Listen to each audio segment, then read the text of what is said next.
Before Nigeria existed, before passports, before politics, before Hop Nepa and the preachers, this land we now call Nigeria was never empty.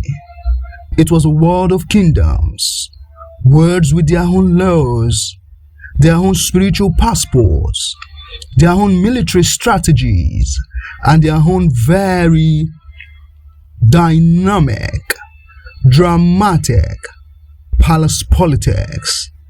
Today, we're going back to when the savannah thundered with Oyo war horses, when the priest of Uri could settle conflict without lifting a single weapon, and when Bono ran an empire so long-lasting, modern countries look like small boys beside it. Welcome to Nigeria.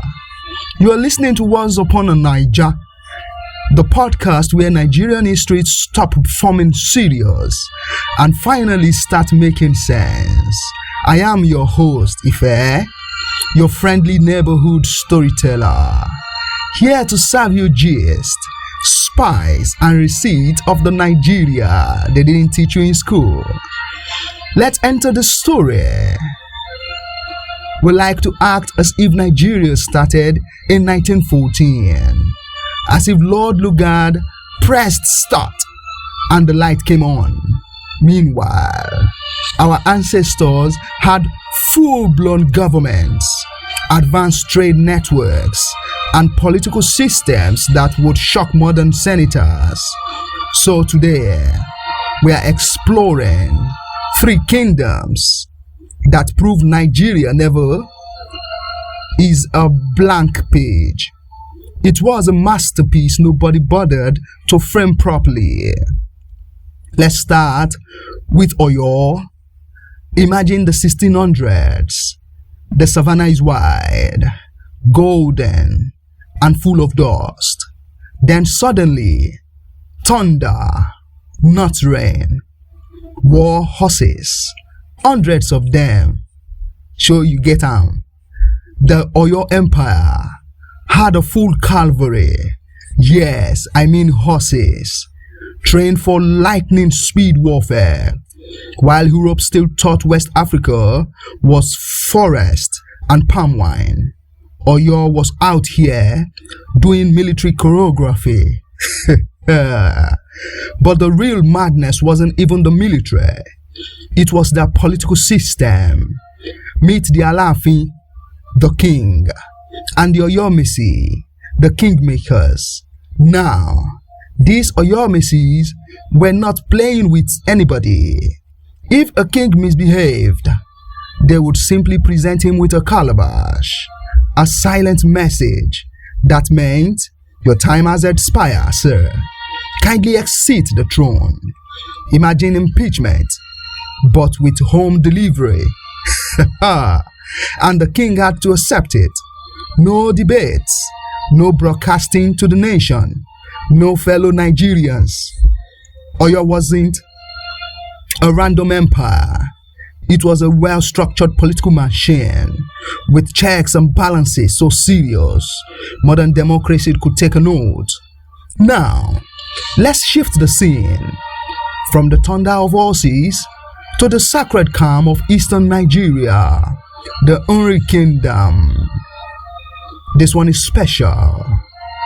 Uri did something that sounds like fantasy. They ruled without war. I mean no army, no soldiers, no police, nothing. Instead, they ruled with spiritual authority. Priests of Uri moved across the Igbo land not as conquerors, but as peacemakers. If two communities were fighting, Uri priests would enter, perform rituals, settle disputes, cleanse abominations, restore order, and everybody listened. Imagine a kingdom where the entire power structure is basically mutual respect, because spiritually I senior you. And it worked. while other kingdoms expanded through sword and horses. Uri expanded through respect, mutual respect that is, rituals and reputation. Power without punches, a dream some presidents still haven't achieved. Now again, let's shift the scene, but this time to the northern desert. Hot, harsh, endless vast of land, and right there, a kingdom that refused to die. Nekembono. This empire lasted over 1,000 years. Let me put that in perspective. Some modern nations haven't lasted 100. Some of us haven't lasted 3 months in our one relationship. But no, 1,000 years non-stop. Their rulers sent diplomatic letters to kings in North Africa, even Europe. They ran massive trade networks across the savannah. Their military was organized, disciplined, respected. Their scholars were famous across continents, and their stories plenty. Like Queen Aisha Koke, whose leadership brought stability when their empire needed it the most. Kanem wasn't just strong, it was enduring. A reminder that Africa's civilization is not a footnote, it is a chapter, a very long one at that. So, why didn't we hear all this growing up? Very simple.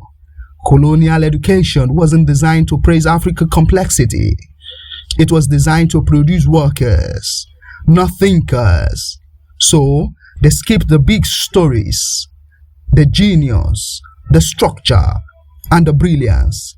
They left us with tribes and ignored the fact that those tribes ran political, spiritual, and military systems that many countries today would admire. But that's why we're here. Before Nigeria, there were kingdoms that understood power, kingdoms that understood peace, kingdoms that understood endurance. We are not a mistake. We are never an ancient ruin. We come from genius, from strategy, from depth, from system older than the idea of Nigeria itself. And this is just episode 1. Thank you for listening once again to Once Upon a Naija. If you enjoyed today's journey, follow, subscribe, and share with someone who still think Africa history started in the 60s. Next episode, we dive into Nigeria's oldest miseries, a civilization that vanished without warning and left behind clues nobody has fully explained. You don't want to miss it. See you then.